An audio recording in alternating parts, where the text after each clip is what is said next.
All right, we're getting started on getting the cover here, the bolts, flanges, the axle flanges all fixed up, restored, and put back onto this differential. Already went through phase one. You've seen how cruddy and bad this stuff looked, and this is, the initial start of getting these things restored. The axles are cleaned. Now we're going to take them to the next level and make them look fresh and new again. Straighten out these dust shields, pull these studs, get this thing all cleaned up, take care of the scarring and deburring of the interior of it, and make it look pretty again. So stand by for that. It should be a lot of fun. All right, we're back from doing some stuff. We're getting things done, getting some progress here. Got the studs out of the cover, got the baffles out. It's cleaned up basically, and now we'll go ahead and we'll fine tune that and get it to the perfection that we're looking for. These are our cover bolts. You remember how cruddy those were. Nice and pretty now. This is a process that takes a couple of days to do. There's a vapor rust is involved in it, elbow grease, wire wheel, and polish. Our drain in perfect condition now, all the junk's off of it, really nice. Went through those threads, made sure everything's good there. Our fill looks like it's new again, nice. These are our axle flanges. You remember how bad those were, right? Well, there you go.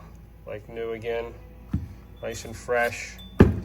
So she's going to look super good.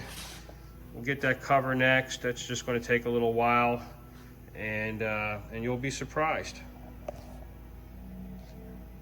Took care of that scarring in here. It's nice and smooth. Everything's clean. That drain bolt moves in and out of the cover smoothly as it should. We got our Honda Bond. That's what we use to seal this cover up with. Our new axle seals, our hardware clean and ready to go, our PuddyMod sticker that we always put on these rear end covers. So it looks pretty nice. This one we clear coated like that other one, and because this one's going to look like a stock job, and the cover was really nice, so we were able to do that. So that's what we did, and so we'll go ahead and get this thing put on. I'll show you how that gets done, how we get that Honda Bond on there, how much you should use. A lot of people use a lot of this stuff. They glob it on, and that's not good. You only need a skim coat of it. You don't want to get that material down inside, working its way into the mesh and the bearings. It'll just cause a lot of trouble, and it's not necessary. A little goes a long way. All right, we just finished putting this Honda Bond seal on. Take a look. This is the amount of Honda Bond you want to use. Not too much, not too little, just a nice coating, not real heavy. This will give you a good seal. You'll get a little bit of squeeze coming out of it, but nothing's going to go inside this differential, get inside that mesh or those bearings and cause problems. Just a really nice clean seal. And here's our cover. And we're going to go ahead, let me see if I can do this one-handed. It'll be not easy, but I'll give it a try. I'm by myself right now, and let me see. Let me go ahead and set this up here like that. Kind of get an idea. See. All right, now we just go ahead and we got it fitted in there now, and then we'll get our bolts started, and we'll move it around a little bit. That set. Yeah, there we go. Now we got it. Perfect. There's 10 bolts that go inside this cover, and there's 2 of an odd size and 8 of the standard size. So there's 2 locations that take a longer screw, and they're self-explanatory as to where they go. You can see how long that section is in here that we're gonna go ahead and put this in. Hopefully where I have this set up at, you guys can actually see what's going on. And so we'll get that all started by hand. You guys notice something here. I don't use air tools, very rarely, just a little bit here, a little bit there. I like to feel things. So I do a lot of stuff by hand. We have air here in the shop, obviously. You hear the compressor going on and off in the video. But I like having a good feel for my tools. I can feel how that bolt feels to me. If it's starting to stretch or something, I say, well, yeah, that's not good hardware there. I can get rid of that real quick. Again, with the arbor press, it's mechanical, gear driven. You can feel the pressure, you know, when you're taking a bearing off.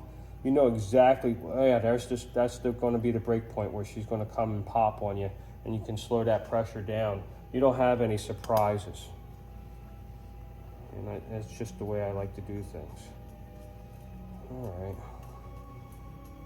We'll speed this along here. All right. I'm going to end this little segment of the video, and then I'll get back to you guys here in a moment. And we'll get the seals pressed in, and we'll get the axle flanges pressed in, those stub axles. And this Honda Bond seal will sit for 24 hours, so it gets a good cure, and then it will get boxed up and go to its new home for hopefully years of dependable service. Okay, we have our Honda Bond seal all done. All of our fasteners are nice and snug and tightened to proper torque. If you look, you see how clean that seal is. No issues there at all. Everything's real nice and neat. That's the way I like things. I've already put one axle stub in and one axle seal in. I'm gonna go ahead and do the next one here with you guys. But it looks really good, super clean. This one will get tightened down so you won't have to mess with this. When you receive this differential, it'll already have a new crush washer in it. It'll already be tight. All you have to do is this one here will just have a little bit of, you know, tightness to it, just so it doesn't come apart or leak, or, you know, the assembly lube that's inside of it. And you would just loosen this up, fill it up with the proper amount of gear oil, which is less than a quart. You don't want to overfill this thing. Best way to do it is you can stand it up like this before you install it into the car. Fill it up with about 31 ounces of gear oil, and then lay it, you know, flat so it's nice and level. And then this will start to leak out, you know, probably in about a minute or two. You'll start to get a little drip out of this thing, and you're gonna let that drip or trickle out until it's to just a little light drip, and then go ahead and torque this thing down. And when I say torque it, don't actually get on here with a torque wrench, because you know, these rear ends are now pretty old, and really all you want to do is just get that bolt snug. That crush washer is going to do the trick in holding that bolt into place. If you're on the track, you can drill a hole through this and wire it to the side. We have done that in the past for people, but you can do that yourself if you're concerned about that, or if your track calls for that. But other than that, you know, just get a good snug fit on it. No over torquing it, or you're going to have problems. You know, you could break this thing. I've seen them break transmissions trying to use a torque wrench on them and torquing these drain and fill bolts down. Not a good idea. Just get them snug. Don't, you know, be like a gorilla on it. All right, I'm going to go ahead and get this next seal in, this other axle stub in. Again, I'll go ahead and you know, tighten this down, and I'll just put a little bit of load on this so it's secure for shipping, and it'll sit for 24 hours. Let that. All right, I got this camera set up hopefully pretty decently, and I'm gonna go ahead and press this seal in. We make up our tooling in here for different projects that have to be done. And this is just one of those tools. This is a seal installer that we've made, PuddyMod Orange.